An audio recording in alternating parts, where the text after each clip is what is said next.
wanted to share a video with you about my journey in recovery after narcissistic abuse. I wanted to tell you some of the things that have worked for me, and hopefully they'll work for you. If you're new on your journey in recovery after narcissistic abuse, I do want to let you know that it does get better over time.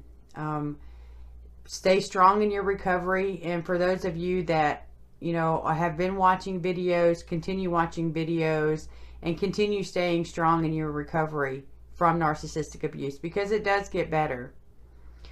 So some of the things that I've learned, one was actually what narcissistic abuse was. When I got out of my last relationship, I didn't have a clue what the hell I had just been through. I knew that it didn't feel good. I knew that I didn't want to experience it again, but I had no clue. I thought that I was crazy because, you talk to a person and they say the sky is green and you're like, no, the sky is blue, and they convince you that no, the sky is green. And so that's gaslighting. And a lot of the other things that happened in the relationship too, the love bombing, the everything's okay for a little bit and then it's not, you get called names, the arguments ensue, and it's just this vicious cycle of abuse. And so realizing that's what I had been through was very enlightening. And I did that after reading a book, Psychopath Free by Jackson McKenzie. And I listened to that book probably about 10 times. And each time I just paced my apartment as I was listening to it in just dismay about how familiar the description that he had in the book was to my life. The next thing was realizing that this is how I grew up. I grew up in a narcissistic household. So it was the familiarity of what I had gone through in childhood that I had recreated in my future relationships in adulthood. And when you have a life where you're just pleasing people to seek love, to get your needs met, and you don't get your needs met because your parent is self-serving, that's narcissistic abuse. And so realizing that where I'd come from is where I ended up was very enlightening. I also watched a ton of YouTube videos. Oftentimes YouTube videos were the only thing that got me through the day. I would watch videos and I would have more understanding. I spent a lot of time, I cried. I read many books. Some of the books that I began to reading were Codependent No More, because I was a very codependent person in my relationships. I also read the book on boundaries, because I didn't have any boundaries in relationships, whether it be a romantic relationship or even friendships, because I thought that being accepted was doing for other people, because that's what I had done all my life. It was familiar. I also read a book called Healing the Shame That Binds You by John Bradshaw, and did the exercises, and that was very enlightening as well. I watched videos by Melanie Tanya Evans, by Lisa Romano, by Spartan Life Coach, by Sam Vaknin. Just watching videos and educating myself about narcissistic abuse. And it helped me understand where I'd come from and what I had been through. The next thing, after I had an understanding of where I'd been, now is where did I want to go? So I embarked on a path of self-discovery. And I've got a quote here, and I'm probably going to butcher the guy's name, but it's Lao Tuz. And the quote is, knowing others is wisdom, but knowing yourself is enlightening. And that's what I had to learn to do. And it has been an enlightening experience on getting to know who I am. The first thing I had to do was learn to be alone, because my entire life I had lived with another person, and so I had never experienced living by myself. And it was scary at first. I didn't sleep much at night because I was afraid.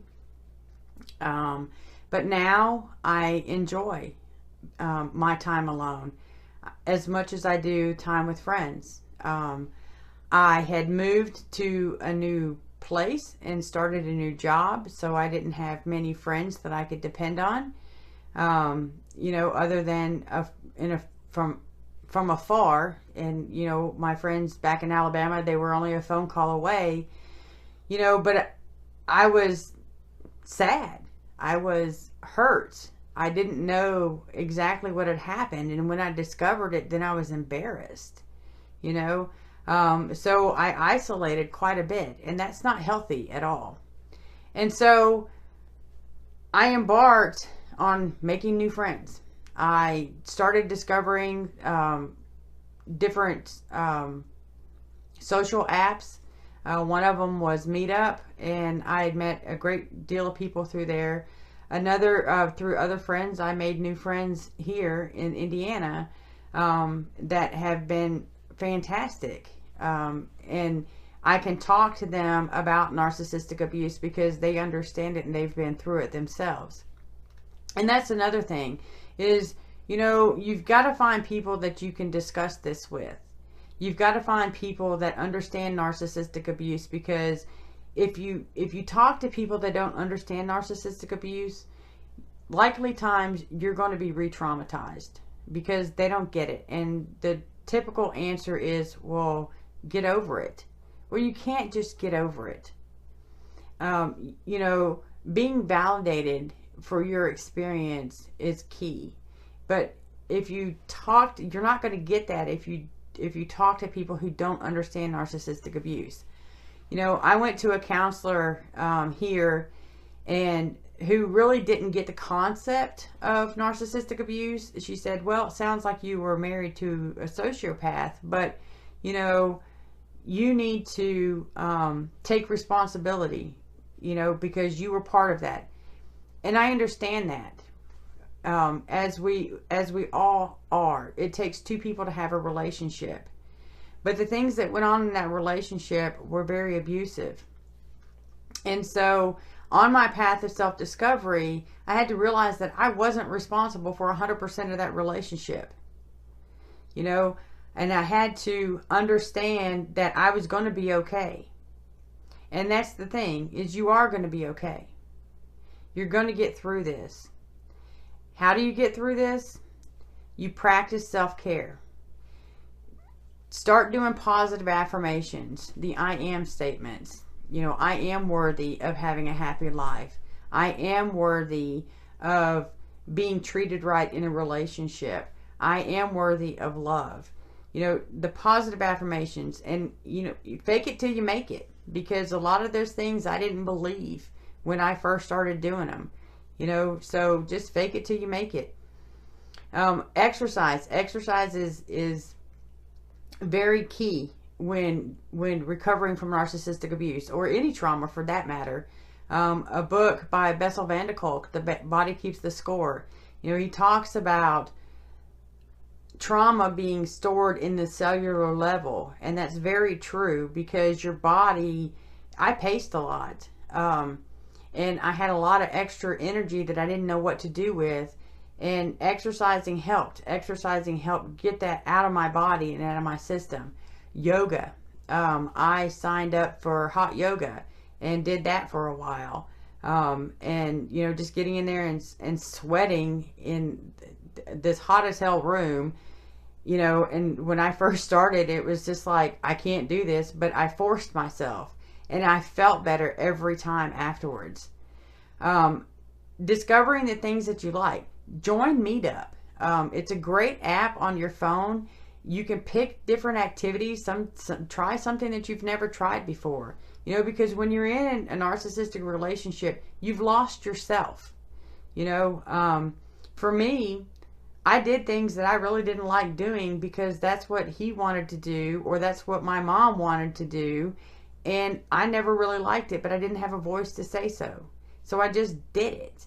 And now it's like I've discovered other things that I actually enjoy that I never got to do.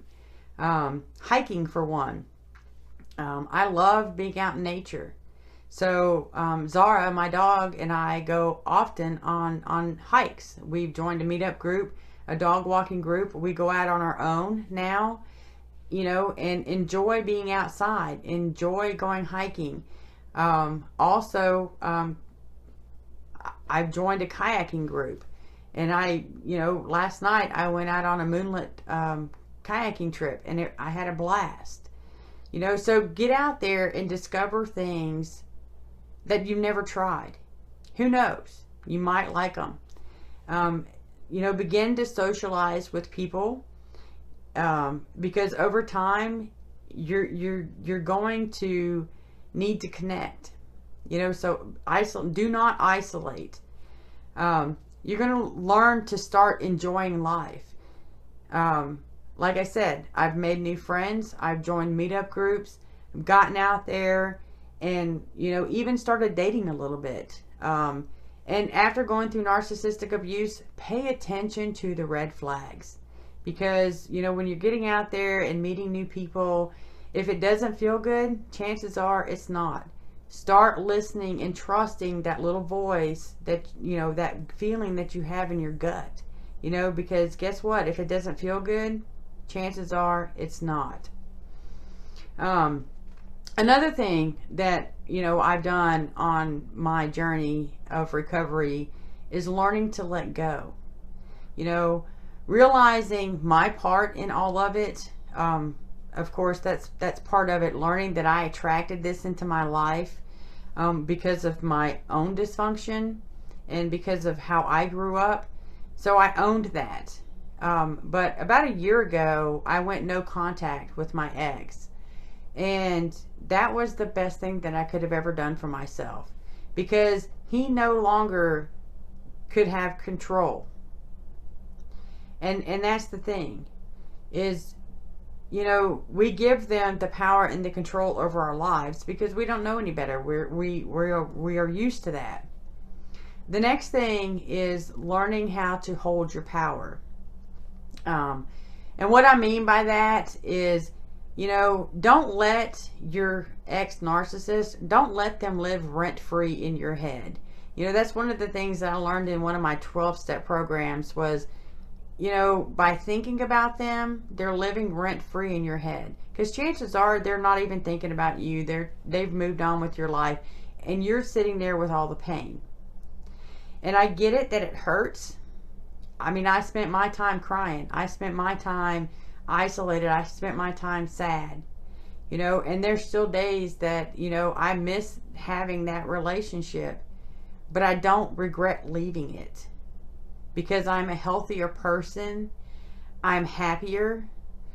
And, you know, so hanging on to your power means don't go out there looking for them. Don't go out there searching for them on Facebook. Don't go out there plotting your revenge against them for the things that they've done to you.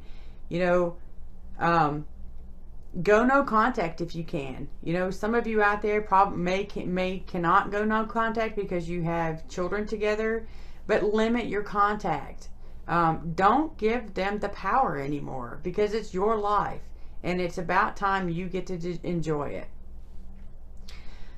So I just wanted to share some of the things that I've done for me, and hopefully this video has helped you, and continue in your recovery. It's a process.